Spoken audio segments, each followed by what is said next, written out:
राधे राधे दोस्तों। महाभारत काल के ऐसे कई रहस्य हैं जिन्हें बहुत ही कम लोग जानते हैं। महाभारत युद्ध पौराणिक युग में लड़ा गया सबसे बड़ा युद्ध था, जिसमें लाखों की संख्या में योद्धा वीर गति को प्राप्त हुए थे। इस युद्ध की विभीषिका ने संपूर्ण भारतवर्ष को लगभग योद्धा विहीन कर दिया था। कुरुक्षेत्र में भाग लेने वाले सभी योद्धा पुरुष थे। लेकिन दोस्तों, क्या आप जानते हैं कि युद्ध के बाद वीर गति को प्राप्त हुए सैनिकों की पत्नियों का क्या हुआ? आइए दोस्तों, वीडियो में यह जानने की कोशिश करते हैं। लेकिन उससे पहले आप सभी से निवेदन है, मेरे चैनल को सब्सक्राइब करके बेल आइकन को जरूर प्रेस कर दीजिएगा। इस कथा का वर्णन महाभारत ग्रंथ के आश्रमवासी पर्व के 33वें अध्याय में पढ़ने को मिलता है।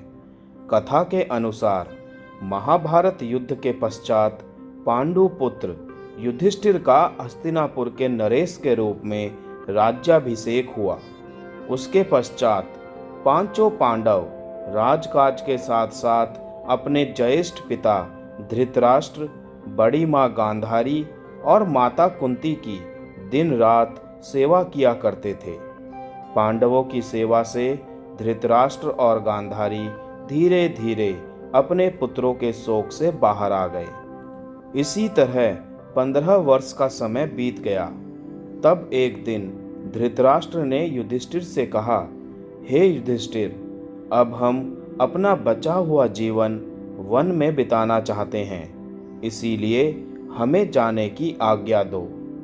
अपने ज्येष्ठ पिता की बातों को सुनकर युधिष्ठिर दुखी हो गए, परंतु विदुर के समझाने पर उन्होंने धृतराष्ट्र सहित गांधारी, माता कुंती और संजय को वन जाने की आज्ञा दे दी। उसके पश्चात पांचों पांडव हर समय अपनी प्रजा की सेवा में लगे रहते। पांडवों की सेवा से हस्तिनापुर की प्रजा तो खुशहाल थी, लेकिन युद्ध में विधवा हुई स्त्रियां अपने पति के शोक में अक्सर रोया करती थी, पर इसका आभास अपने राजा को नहीं होने देती थी। कुछ समय पश्चात एक दिन पांडवों में सबसे छोटे सहदेव को माता कुंती से मिलने की इच्छा हुई। सहदेव ने अपनी इच्छा शेष चारों पांडवों से जाकर सुनाई। सहदेव की बातें सुनकर शेष चारों पांडव भीम, अर्जुन, नकुल और उनकी पत्नियों के मन में भी माता कुंती से मिलने की इच्छा जागृत हो उठी। यह देख हस्तिनापुर नरेश युधिष्ठिर ने वन जाने के लिए आवश्यक तैयारियां करने का आदेश दे दिया। अगले दिन पांचों पांडव द्रौपदी के साथ वन की ओर चल पड़े। यह देख हस्तिनापुर के निवासी भी उनके साथ चल पड़े। उन लोगों में वो विधवा स्त्रियां भी थीं जिनके पति महाभारत के युद्ध में वीर गति को प्राप्त हुए थे। वन पहुंचकर पांचों पांडव उस आश्रम में गए जहां सभी निवास कर रहे थे। बाकी के हस्तिनापुर निवासी उसी आश्रम के आसपास निवास करने लगे। कुछ दिन पश्चात एक दिन महर्षि वेदव्यास उस आश्रम में पांडवों से मिलने आए, परंतु वहां महर्षि वेदव्यास ने देखा कि पांडवों सहित हस्तिनापुर के सभी निवासी भी युद्ध में मारे गए अपने परिजनों के शोक में डूबे हुए हैं। यह देख महर्षि वेदव्यास ने सभी से कहा कि आप लोग युद्ध में वीरगति को प्राप्त हुए अपने परिजनों का शोक मत करिए। वे सभी स्वर्ग या फिर दूसरे लोकों में सुखी पूर्वक निवास कर रहे हैं। वे सभी अपने अपने लोकों में अति प्रसन्न हैं। परंतु महर्षि वेदव्यास के इन कथनों से भी उन लोगों का शोक दूर नहीं हुआ। तब महर्षि वेदव्यास ने सभी से कहा कि अगर आप लोगों को मेरे द्वारा कही गई बातों पर विश्वास नहीं हो रहा है, तो आज रात मैं आप सभी को अपने अपने परिजनों से मिलवाऊंगा।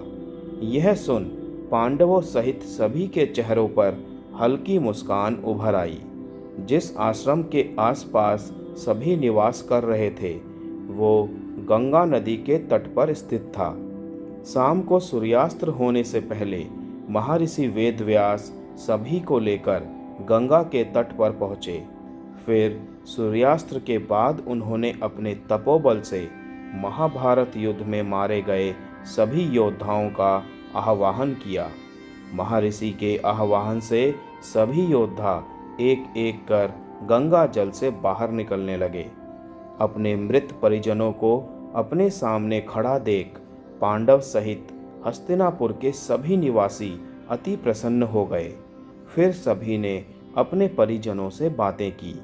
तब जाकर उन्हें विश्वास हो गया कि उनके बंधु बांधव मृत्यु लोक के सभी कष्टों से मुक्ति पाकर अपने अपने लोकों में प्रसन्नतापूर्वक निवास कर रहे हैं। तत्पश्चात सभी के मन में जो अपने परिजनों के लिए शोक व्याप्त था वो समाप्त हो गया।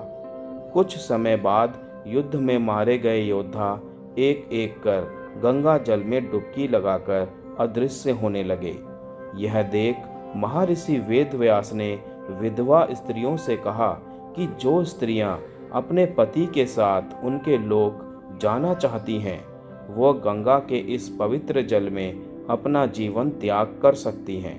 महर्षि के इतना कहते ही सभी विधवा स्त्रियों ने गंगा के जल में डुबकी लगाकर अपने जीवन को त्याग दिया और सभी अपने अपने पति के लोक चली गईं।